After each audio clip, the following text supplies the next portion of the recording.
Play 7 minute में पता चल जाएगा। प्रतीक वायकर, गौतम, प्रतीक वायकर वापस, वजीर है प्रतीक वायकर, निखिल और निखिल से रामजी कश्यप, रामजी कश्यप से एक बार फिर मेहुल, और मेहुल ने अपनी गति बढ़ाई जरूर, लेकिन तीनों डिफेंडर पूरी तरह से सुरक्षित। एक एक निकलते हुआ सेकंड भारत के ऊपर दबाव बढ़ा रहा है। इस बात का ख्याल रखना होगा आपको, अगर जल्द से जल्द भारत ने डिफेंस में सेंध नहीं मारी तो फिर भारत की मुश्किलें सातवें आसमान पर होंगी। दक्षिण अफ्रीका का सबसे काबिल बैच है ये, खोजा, एनकोबो और मोसीना का ये बैच, और शुरुआती लगभग 45 सेकेंड यहाँ बिना किसी घात के इस बैच ने गुजार दिए हैं। भारत पूरी कोशिश करना यहाँ पर सिर्फ एक आवश्यकता सी बन गई है, मजबूरी भी बन जाएगी बहुत जल्द अगर यहाँ ड्रीम रन की ओर अग्रसर हो जाएंगे। यहाँ आखिरकार खोजा को जाना होगा। चलिए पहला शिकार, और अब निखिल से आया आकाश, प्रतीक वायकर जब तक झपट पाते तब तक निकलते, सेंटर लाइन को क्रॉस किया, और उसके बाद सुयश के पास भी मौका था नहीं। मेहुल, क्या ये दूसरा शिकार करेंगे? बिल्कुल, मेहुल का ये दूसरा शिकार। मसीना गए, और अब बाकी है एनकोबो, सीफो एनकोबो, एक और छलांग, ये नहीं, दिशा बदल दी गई थी, समय बीता जा रहा है, 2 मिनट के आसपास का वक्त, 10 पॉइंट्स का फासला अभी भी। टॉस किया बॉय इनकोबो, उनके ऊपर क्या टच हुआ है, क्या सेंटर लाइन से दूर थे आकाश, क्या दिशा बदली थी, सब हर एक चीज को यहाँ देखा जाएगा। रामजी कश्यप का ये खो आकाश के ऊपर, आकाश मुड़े, आकाश ने टच किया है, दिशा यहाँ तो निर्धारित ही नहीं हुई थी।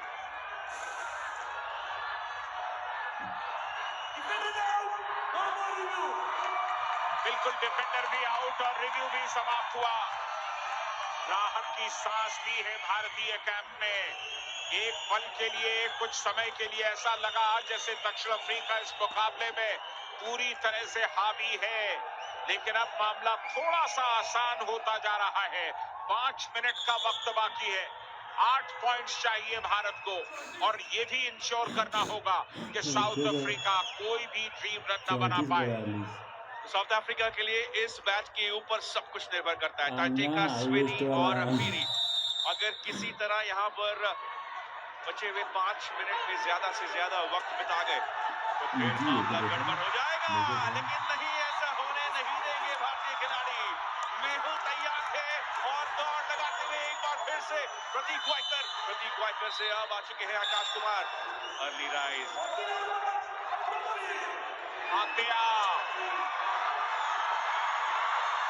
क्या बढ़िया अपने आप को सेव किया। यहाँ पर रामजी कश्यप ने स्काई डाइव किया था, लेकिन ये हाथ बड़ा तगड़ा लगा है प्रतीक का ये हाथ बहुत तेज जाकर के लगा है। हालांकि उनका इंटेंशन नहीं था, उनका इरादा कतई नहीं था, लेकिन उस चपलता में, उस तेजी में उनका हाथ आगे बढ़ा, और ये देखिए, ये हल्की सी थपकी मारी थी उन्होंने, लेकिन चूंकि गति थी, वेग था, बहुत ज्यादा जोर लग गई। और देखिए कैसे तुरंत ही जाकर प्रतीक वायकर गले मिलते हुए वहां पर स्पोर्ट्समैन स्पिरिट का एक और बेहतरीन उदाहरण देते हुए अब यहां से भारत बहुत बेहतर महसूस कर सकता है। अश्विनी कुमार के माथे पर जितनी भी शिकन थी वो मिट चुकी है, अब 2 ही पॉइंट्स का फासला है। देखा कुछ कंफ्यूजन है, क्या चाहते हैं? 2 पॉइंट्स का फासला, साउथ अफ्रीका अब सिर्फ 2 पॉइंट्स आगे है, लेकिन 4.5 मिनट बाकी है। जाहिर है अब भारत इस मुकाबले में लौट आया है। कुछ पल के लिए भारतीय कैंप की जो धड़कनें हैं वो काफी तेज हो चली थी, चेहरे के ऊपर का सुकून गायब हो चला था, लेकिन अब वापस आ गया है। जी हाँ, 2 डिफेंडर को और आउट करना है, 2 डिफेंडर्स को, और जीत हो जाएगी। फिर वहां से औपचारिक 4.5 मिनट का हालांकि वक्त अभी भी बाकी है। अगर कोई फेरबदल यहाँ पे कोको, स्टॉक और जेफरी कर जाएं तो फिर मुश्किलें अभी भी बढ़ सकती है। साउथ अफ्रीका को पूरी तरह से आप यहाँ से बाहर नहीं कर सकते, लेकिन वजीर है दौड़ लगाई, छलांग लगाया, लेकिन दिशा हो बिल्कुल दिशा का नियम तो वजीर के लिए है ही नहीं। मेहुल का ये बोल डाइव, मेहुल का बोल डाइव क्या माना जाएगा? जी नहीं, बचाव। चलिए दोनों टीमें बराबरी पर। भारत को 2 पॉइंट्स और चाहिए और कुल मिलाकर 50 सेकंड का समय ये इंश्योर करने के लिए कि इसके बाद कोई ड्रीम रन ना हो। सिर्फ 2 पॉइंट्स और लीजिए और 45 सेकंड का समय काट लीजिए, भारत जीत जाएगा इस मुकाबले को। हवा में छलांग लगाई, बढ़िया स्काई डाइव था लेकिन कनेक्ट हुआ नहीं। अभी भी स्कोर लाइन बराबरी पर, अभी भी मौका बन सकता है यहाँ पर दक्षिण अफ्रीका के द्वारा कुछ ना कुछ, अगर ये डिफेंडर्स कुछ काम कर जाए। यहाँ पर अटैक अच्छा था लेकिन सेंटर लाइन पर हुई लैंडिंग इसी वजह से बच जाएंगे। अभी भी ये बैट सक्रिय है और 1 मिनट 14 सेकेंड। यहाँ अनिकेत मोर्ने के शिकंजे से कहां बच पाएंगे? लीड पर आ गई है भारतीय टीम और अब 2 पॉइंट्स की लीड। सिर्फ 15 सेकंड और निकाल दीजिए, भारत इस मुकाबले को जीत सकता है सिर्फ इस लीड के साथ ही, क्योंकि आपको अब कोई ड्रीम रन नहीं मिलेगा। साउथ अफ्रीका अब मिलने की गुंजाइश खत्म और इसके साथ ही ये मुकाबला भारत के हक में झुक चुका है। 2 पॉइंट्स की लीड और ये 2 पॉइंट्स और लीजिए। चलिए जाते जाते भारत ने एक शानदार स्काई डाइव लगा करके अपने आप को मुकाबले में बहुत मजबूती के साथ खड़ा कर लिया है। 2 मिनट 50 सेकंड है, हम सब कर दीजिए टीम इंडिया के लिए। ये है चिंगारी, जब वो भड़कते हैं तो उसे बुझाया नहीं जा सकता। और उसके बाद आज अलग ही फॉर्म में हर एक खिलाड़ी दिखते हुए। आदित्य गणपुले की ये छलांग थी पिकोको को बाहर करने के लिए और अश्विनी कुमार ने भी यहाँ स्वीकारा है कि भले ही शुरुआत थोड़ी सी डगमगाई हुई क्यों ना हो, वापस एक बार पटरी पर आ गई है ये रेलगाड़ी। वापस एक बार भारत की टीम अपने उस अविजित सफर को आगे बढ़ाने के लिए तैयार हो चुकी है। आउट ऑफ फील्ड भेज दिया, ये है दबाव भारतीय अटैकर्स का। चलिए फिर 2 डिफेंडर बाहर जा चुके हैं, इकलौता डिफेंडर बाकी है।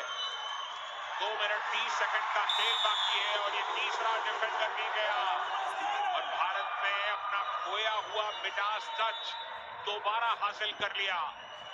पिछड़ रहे थे लेकिन अब 10 पॉइंट की लीड पर हैं और 2.5 मिनट बाकी है। जरूर 2 मिनट 27 सेकेंड यहाँ इस लीड को बड़ा कर देंगे, लेकिन जो स्कोर लाइन आप अंत में देखेंगे उससे उस कहानी का पूरी बखान नहीं हो पाएगी। साउथ अफ्रीका ने जिस तरीके से शुरुआत की, साउथ अफ्रीका ने जितना टेस्ट किया भारत को, ये भारतीय टीम इस बात को कभी नहीं भूलेगी। इस पूरे टूर्नामेंट का सबसे करीबी मुकाबला, इस पूरे टूर्नामेंट पर अश्विनी कुमार जी के चेहरे पर अगर किसी ने थोड़ी सी यहाँ परेशानी वाली भावना डाली होगी तो वो है ये दक्षिण अफ्रीका की टीम। संजय परेशान करके रख दिया था तीसरे टर्न तक, तो मामला थोड़ा सा बिगड़ता दिखाई दिया था। तनाव चेहरे पर बिल्कुल साफ दिखाई देने लगा था, लेकिन उसके बाद मुकाबले ने फिर करवट बदली और चौथे टर्न में भारत ने अपना सर्वश्रेष्ठ दिया और अब वो 10 पॉइंट की लीड पर है। 2 मिनट बाकी है, भारत बिल्कुल पहुंच चुका है फाइनल में, क्योंकि साउथ अफ्रीका को ड्रीम रन मिलने का सवाल नहीं और भारत ऑलरेडी 10 पॉइंट की लीड ले चुके हैं। और अब वो फॉर्म दिखता हुआ, अब वो लय दिखती हुई जो भारतीय टीम के साथ शुरुआत से ही थी। जीत हो चुकी है औपचारिक, आखिरी 100 सेकेंड्स बाकी। कल सामना करने वाली नेपाल की टीम जरूर इस मुकाबले पर अपना ध्यान गड़ाए रखी होगी। एक और सफलता सुयश गरगाते इस मौके पर बनते हुए हीरो और बाहर जाना होगा मुसीना को। छलांग चिंगारी की लेकिन सेंटर लाइन की दूर चले गए थे डिफेंडर। चलिए 80 सेकंड बाकी है, भारत फाइनल में पहुंचने वाला है। क्या इसके बाद हम एक और मैच देखेंगे या खोजा जो कि टीम के कप्तान है वो आखिरी ये वक्त काट देंगे? बहुत चपल है खोजा, तारीफ करनी होगी वजीर को भी, जबकि वजीर के पास वो एडवांटेज है कि वो दोनों दिशाओं में जा सकता है, लेकिन आखिर तक एक स्काई ड्राइव किया और बाहर किया खोजा को। वजीर के देखा ये पार से लेके वो बाहर दिया और भारतीय अटैकर्स ने ये साबित कर दिया कि उनके पुर्जे बिल्कुल टाइट हैं आज के इस मैच में। ना सिर्फ आउट किया, चोटिल करते गए, लगातार आक्रामकता बढ़ती गई और इस मैच को तो मिनटों में, सेकंड्स में, या मैं कहूं यहां से दूर भेज दिया। और एक बार अगर आप फंस जाएं वजीर के शिकंजे में तो वहां से निकलना मुश्किल होता है। सचिन भार्गव और प्रतीक वायकर, ये दोनों ही खिलाड़ी मिलकर जिस तरीके से वजीर की भूमिका अदा करते हैं, जब प्रतीक वायकर थोड़े से थक से जाते हैं तो सचिन भार्गव आ जाते हैं, और सचिन भार्गव की जब सांसें फूल जाती है तो प्रतीक वायकर एक बार फिर से अपने उस स्थान को ले लेते हैं वापस, जैसे कि अभी आ चुके हैं प्रतीक वायकर आखिरी मिनट के लिए। संजय दा, 1 मिनट और भारत अब सेमीफाइनल तक अपना रास्ता तय करने से, बिल्कुल फाइनल तक का रास्ता तय करने से, सेमीफाइनल तो ऑलरेडी भारत खेल रहा है। अब उन्हें सिर्फ एक पड़ाव चाहिए जो निश्चित हो चुका है, जिसे अब कोई टिका नहीं सकता। भारत फाइनल में पहुंच रहा है, ये बिल्कुल तय है। भारत बनाम नेपाल, मेंस और विमेंस दोनों ही वर्गों में फाइनल मुकाबला ये होने वाला है। यानी कि खो-खो विश्व कप में टॉप की जो दो टीमें हैं, टॉप की जो दो देश हैं, वो ही उस खिताबी जंग में आमने सामने आएंगे। और हम रिपीट्स देखेंगे उस ओपनिंग मुकाबले का, जहां पर भारत ने सफलता पाई थी प्रतीक वायकर पोल डाइव के साथ एक और शिकार करते हुए।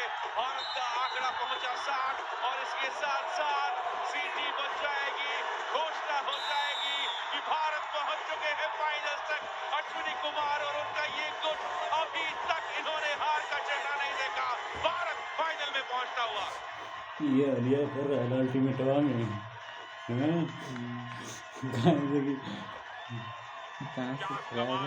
अरे गुजरात रोंगटे खड़े कर देने वाला मुकाबला हमने देखा।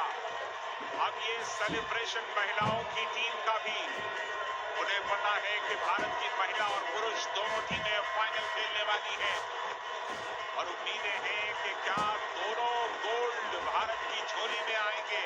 सामने नेपाल होगा, लेकिन ये बुलंदियों का दिन है, ये वो दिन है जो खो-खो के इतिहास में हमेशा के लिए अंकित हो जाएगा।